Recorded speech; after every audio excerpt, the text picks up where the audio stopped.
Hello, నేను CS రావు. రాష్ట్ర ఎన్నికల కమిషన్ సంచలన నిర్ణయం తీసుకుంది. ఏజెంట్లు గతంలో కంటే ఇప్పుడు ఈజీగా పోలింగ్ బూత్లోకి వెళ్ళడానికి ఒక వెసులుబాటు కల్పించింది. గతంలో కంటే ఏ విధమైన వెసులుబాటు కల్పించింది, పోలింగ్ ఏజెంట్లు ఎలా అపాయింట్ అవుతారు, ఏ విధంగా వాళ్ళు పోలింగ్ ఏజెంట్లుగా నమోదు చేసుకోవచ్చు అనే దాని మీద వివరాలు అందించడానికి ప్రస్తుతం తెలుగుదేశం పార్టీ నేత సురేష్ గారు మనకి విజయవాడ నుంచి ఇంటరాక్ట్ కావడానికి సిద్ధంగా ఉన్నారు. నమస్తే సురేష్ గారు. రావు గారు. సార్, ఎలక్షన్ కమిషన్ కొత్తగా ఏదో కొన్ని నామ్స్ ఇచ్చింది ఏజెంట్ల నియామక విషయంలో అంటున్నారు. ఏంటి ఆ నామ్స్ ఏంటి, అవి ఎందుకు ఇవ్వాల్సి వచ్చింది ఇప్పుడు? సార్, యాక్చువల్గా పోలింగ్ ఏజెంట్ల హ్యాండ్ బుక్ కనుక పరిశీలిస్తే పోలింగ్ ఏజెంట్ల నియామకం ఎలా చేయాలి అనేది అన్నమాట చాలా క్లారిటీ ఉంది. అయితే ఈ రిటర్నింగ్ ఆఫీసర్లు వీళ్ళందరూ కూడా ఈ ప్రభుత్వంతో నియామకం చెందిన వాళ్ళందరూ వీళ్ళు వాళ్ళకి తెలియకుండా వాళ్ళు పోలింగ్ ఏజెంట్ల యొక్క గైడ్ లైన్స్ ఫాలో అవ్వకుండా వాళ్ళు ఇష్టం వచ్చినట్టుగా వాళ్ళు అట్రిబ్యూట్ చేసుకుంటారు. పోలీస్ వెరిఫికేషన్ ఉండాలని, లేకపోతే మొత్తం లిస్ట్ అంతా మాకు రిటర్నింగ్ ఆఫీసర్కి ఇవ్వాలని ఇవన్నీ చెబుతామంటే మేము ఎలక్షన్ కమిషన్ మేము క్లారిటీ అడిగాము.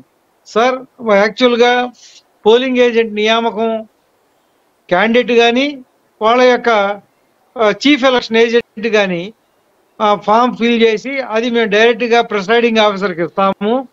ప్రిసైడింగ్ ఆఫీసర్కి ఈ పోలింగ్ బూత్లో ప్రిసైడింగ్ ఆఫీసర్కి వెళ్ళి ఇస్తాము.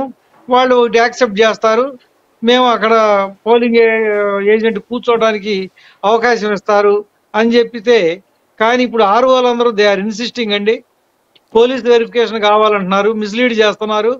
అదేవిధంగా 250 బూతులున్నా 300 బూతులు ఉంటే ఎన్ని ఉంటాయండి ఆ నియోజకవర్గంలో, మొత్తం లిస్ట్ అంతా వాళ్ళకి ఇమ్మని చెప్పేసి వాళ్ళు డిమాండ్ చేస్తున్నారు. సార్, ఇది కరెక్ట్ కాదు.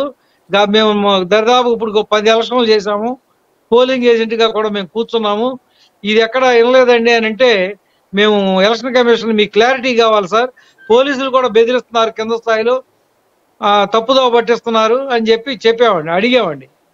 అడిగితే ఈ రోజున వారు సర్క్యులర్ ఒకటి రిలీజ్ చేశారు. ఏమని, ఈ need not provide list of names of the polling agents to the either RO or police department. ఎవరికి ఇవ్వాల్సిన అవసరం లేదు. మీరు పోలింగ్ తేదీకి పోలింగ్ రోజున మీరు వెళ్ళి ఉదయం 5:30 గంటలకల్లా ప్రిసైడింగ్ ఆఫీసర్కి ఇవ్వచ్చు. ఒకరోజు ముందు కూడా ప్రిసైడింగ్ ఆఫీసర్ ఆ పోలింగ్ బూత్కి చేరుకుంటారు కాబట్టి మీరు ప్రిసైడింగ్ ఆఫీసర్కి ఒకరోజు ముందైనా ఇవ్వచ్చు, లేకపోతే అదే రోజున ఉదయం పూట 5:30కి వెళ్ళైనా సరే ఇవ్వచ్చు అని చెప్పారండి. సార్, మీరు ఎందుకు ఆ విధంగా మీరు ఎలక్షన్ కమిషన్ కలిసి మీరు ఎందుకు రిక్వెస్ట్ చేయాల్సి వచ్చింది? అంటే ఆర్ఓల మీద నమ్మకం లేకనా, లేదంటే ఆర్ఓలు మిస్లీడ్ చేస్తున్నారనేటువంటి అనుమానం వచ్చిందా మీకు? ఇబ్బందులు పెడుతున్నారు సార్ ఆర్ఓలు, పోలీస్ డిపార్ట్మెంట్. మీ లిస్టు మాకు ఇవ్వండి, మేము వెరిఫై చేయాలి, మేము వెరిఫై చేసిన తర్వాత ఇచ్చే లిస్టు మాత్రమే మీరు పోలింగ్ ఏజెంట్ల నియమించాలి, వాళ్ళ మీద కేసులు ఉన్నాయా లేవా అని చెప్పేసి మేము వెరిఫై చేసి చెబుతాం అంటున్నారు. అందుకని అసలు పోలీస్ కేసులు ఉన్నా సరే పోలీస్ కేసులకి దీనికి సంబంధం లేదు, పోలింగ్ బూత్లో కూర్చోవడానికి ఏజెంట్గా అని చెప్పేసి మేము ఇంత చెప్పినా కూడా వాళ్ళు they are not following the guidelines of the appointment of polling agents. వాళ్ళు అది ఫాలో అవ్వట్లేదు, వాళ్ళకి తెలియదు. అందుకని మీరు ఇంటర్వ్యూని కావాలి సార్, మీరు క్లారిటీ ఇస్తే మాకు ప్రతి చోట మేము అందరూ పోట్లాట పెట్టుకుంటున్నారు సార్, మాతోటి బెదిరిస్తున్నారు సార్ అని చెబితే ఇవాళ ఈ సర్క్యులర్ ఇచ్చారండి. సో ముందుగానే వాళ్ళు ప్లాన్ చేసుకొని ఆర్ఓల ద్వారా ఏజెంట్ని తన వైపు తిప్పుకునే ప్రయత్నం వైఎస్ఆర్ కాంగ్రెస్ పార్టీ చేస్తుంది అనేటువంటి అనుమానంతో ఈ విధంగా ప్రొసీడ్ కావాల్సి వచ్చిందా? కాదండి, ఇప్పుడు మేము ఒకటేమో ముందే లిస్ట్ తీసేసి మాకు పంపించండి అని వాళ్ళేమో మీరు పోలింగ్ ఏజెంట్లుగా కూర్చోవద్దని బెదిరించడానికి ఒక అవకాశం ఉంది. అదేవిధంగా కేసులు ఉన్న వాళ్ళు ఎవరో కూర్చోవడానికి వీల్లేదని చెప్పేసి మీ మీద కేసులు ఉన్నాయని చెప్పి వాళ్ళ బైండ్ ఓవర్ చేసుకోవడం అవకాశం ఉంది. ఇవన్నీ కూడా పోలింగ్ ఏజెంట్ నియామకానికి ఇనెలిజిబిలిటీ ఏం కాదు. కాబట్టి మేము ఎలక్షన్ కమిషన్ క్లారిటీ ఇస్తే మేము పోలీస్ డిపార్ట్మెంట్కి మేము సమాధానం చెప్పాల్సిన అవసరం లేదు. అదేవిధంగా రిటర్నింగ్ ఆఫీసర్లకు కూడా మేము సమాధానం చెప్పాల్సిన అవసరం లేదు. మేము we are directly connected with presiding officer only, not RO. R1 కాదని ఇప్పుడు డైరెక్ట్ గా పోలింగ్ ఆఫీసర్ దగ్గరికి, అంటే ప్రిసైడింగ్ ఆఫీసర్ ఎవరైతే ఉంటారో వాళ్ళ దగ్గరికి పోయి డైరెక్ట్ గా పోయి సబ్మిట్ చేయాల్సిన పత్రాలు ఏమేమి ఉండాలని చెప్తున్నారు ఎలక్షన్ కమిషన్.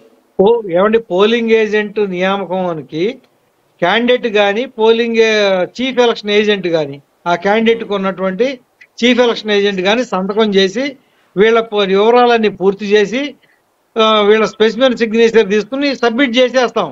ఆ నియామక పత్రం తీసుకెళ్లి మేము ప్రిసైడింగ్ ఆఫీసర్ని కలిసిస్తాం. ఓకే, అదేండి.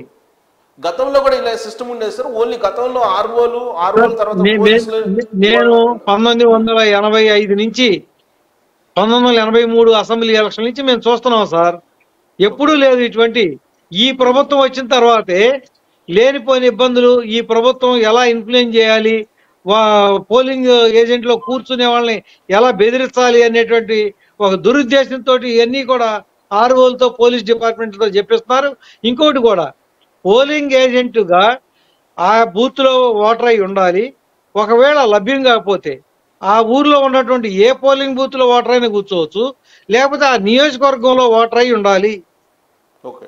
ఖచ్చితంగా ఆ నియోజకవర్గంలో ఓటర్ అయి ఉండాలి. ఆ నియోజకవర్గంలో 2550 బూతుల్లో ఏ ఊరాళ్ళు ఏ ఊర్లోనే కూర్చోవచ్చు, ఏ బూత్లో ఓటర్ ఇంకో బూత్లోనే కూర్చోవచ్చు. దీనికి ఏమి అబ్జెక్షన్ ఏమి లేదండి. సార్ ఇప్పుడు ఇచ్చిన సురేష్ గారు, ఇప్పుడు ఇచ్చినటువంటి ఆర్డర్ గతంలో జరిగిన ప్రాసెస్ ఏదైతే ఉందో ఆ ప్రాసెస్ ప్రకారం జరిగేలాగా ఉందా, లేదంటే ఏమన్నా కొన్ని మినహాయింపులు ఉన్నాయా? సార్ వీళ్ళందరూ కూడా స్పిరిట్ అర్థం చేసుకోవట్లేదు సార్. వాళ్ళ ఎంతసేపు వైఎస్ఆర్ పార్టీ వాళ్ళకి ఏం చెబితే అది చేయాలనే ఉద్దేశంలో పోలీస్ డిపార్ట్మెంట్ అండ్ ఆర్ఓ ఉన్నారు. వీళ్ళు ఎలా బెదిరించాలి పోలింగ్ ఏజెంట్లని, పోలింగ్ స్టేషన్లో కూర్చోకుండా ఎలా చేయాలి, ఈ రకమైనటువంటి దురుద్దేశం పూరితంగా చేస్తున్నారు. కాబట్టి మేము ఎలక్షన్ కమిషన్ని ఇంటర్వ్యూని గమ్మని చెప్పేసి అడిగాం. మీరు చెప్పకపోతే వాళ్ళు వినరండి అని చెప్పాం. అప్పుడే ఈ సర్క్యులర్ రిలీజ్ చేశారండి. సో ఇప్పుడు ఈ సర్క్యులర్ చూసిన తర్వాత, ఈ సర్క్యులర్ మీరు మొత్తం చదివిన తర్వాత, సో ఇప్పుడు ఎలాంటి ఇబ్బంది లేకుండా ఫ్రీ అండ్ ఫెయిర్ మేనర్లో ఏజెంట్లు కూర్చోవచ్చు అని చెప్పి అనిపిస్తుందా? ఇంకేమైనా మార్పులు చేయాలా? ఇంకేం అవసరం లేండి, ఖచ్చితంగా కూర్చోవచ్చు. మేము directly we can meet with presiding officer only.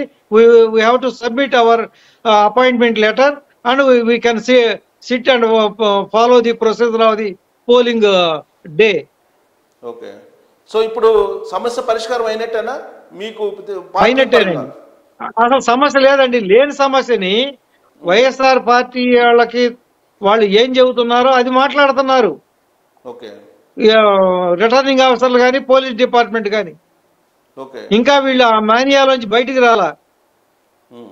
YSR party ప్రభుత్వం దాంట్లోంచి బయటికి రాలేదు. వీళ్ళు ఇంకా అడ్డంకులు సృష్టించాలనే దీంతోనే ఉన్నారు, ఆలోచనతోనే ఉన్నారు. ఎలక్షన్ కమిషన్ అనేది ఒకటి ఉంది. మీరేదన్నా దురుద్దేశపూర్వకంగా అప్లై చేయాలనుకుంటే రూల్ పొజిషన్ని ఎలక్షన్ కమిషన్ దగ్గరికి వెళ్తాము. వాళ్ళ దగ్గర నుంచి క్లారిటీ తీసుకుని మేము పనిచేస్తాం. ఎటువంటి పరిస్థితుల్లో తలొగ్గే పని లేదు. వీళ్ళ బెదిరింపులకి ఎవరికి భయపడం. మీకు తెలియకపోతే ఓసారి చదువుకోండి గైడ్ లైన్ బుక్. సార్ ఇప్పుడు డీజీపీ రాజేంద్రనాథ్ రెడ్డిని బదిలీ చేసిన తర్వాత కూడా ఇంకా పోలీసుల్లో మార్పు రాలేదని చెప్పి ఈ ఉదాహరణ కనిపిస్తుంది. బట్ ఇప్పుడు అంటే వాళ్ళకి తెలుగు అదేం కాదు. వీళ్ళు ఏంటంటే గైడ్ లైన్స్ బుక్ చదవరు. గతంలో అడిగాం కాబట్టి ఈసారి కూడా అడగాలి, ఇబ్బంది పెట్టాలి. యాజమాని ఎంతో కొంత ఇబ్బంది పెట్టి పోలింగ్ బూతుల్లో తెలుగుదేశం పార్టీ పోలింగ్ ఏజెంట్లు కూర్చోకుండా చేయాలి. ఇది వాళ్ళ దురుద్దేశం. మేము దాన్ని ముందే పసిగట్టి నాకు చాలా చోట్ల స్టేట్ నుంచి అడుగుతున్నారు, రాష్ట్రం నుంచి, ఏమంటే పోలీస్ కేసులు ఉంటే కూర్చోకూడదంట కదా అని. అందుకని మేము వాళ్ళ యొక్క అందరి యొక్క అపోహలని తొలగించడానికే మేము ఎలక్షన్ కమిషన్ అడిగామండి. ఓకే అండి, థ్యాంక్ యూ వెరీ మచ్ అండి సురేష్ గారు. So election commission Telugu Desam party approach అయింది. ఎన్ని కేసులు ఉన్నప్పటికీ కూడా, ఎలాంటి కేసులు ఉన్నప్పటికీ కూడా పోలింగ్ ఏజెంట్గా కూర్చోడానికి ఎలాంటి అభ్యంతరం లేదు. అలాగే ఆర్ఓకి అప్రోచ్ కావాల్సిన అవసరం లేదు. అలాగే పోలీసుల దగ్గరికి వెళ్ళి క్లియరెన్స్ తీసుకోవాల్సిన అవసరం లేదు. నేరుగా పోలింగ్ బూత్లో ఉండేటువంటి ప్రిసైడింగ్ ఆఫీసర్కి అక్కడ ఫామ్ సబ్మిట్ చేస్తే ఏజెంట్లుగా కూర్చున్నటువంటి వెసులుబాటు ఇస్తూ రాష్ట్ర ఎన్నికల సంఘం ఇప్పుడు తాజాగా ఒక సర్క్యులర్ జారీ చేసింది. దీంతో వైఎస్ఆర్ కాంగ్రెస్ పార్టీ ఏదైతే అనుకుందో హింసాత్మకమైనటువంటి ఎన్నికలు తీసుకువెళ్లాలని దానికి బ్రేక్ పడినట్టు అయ్యిందని చెప్పి చెప్పొచ్చు. Thank you very much.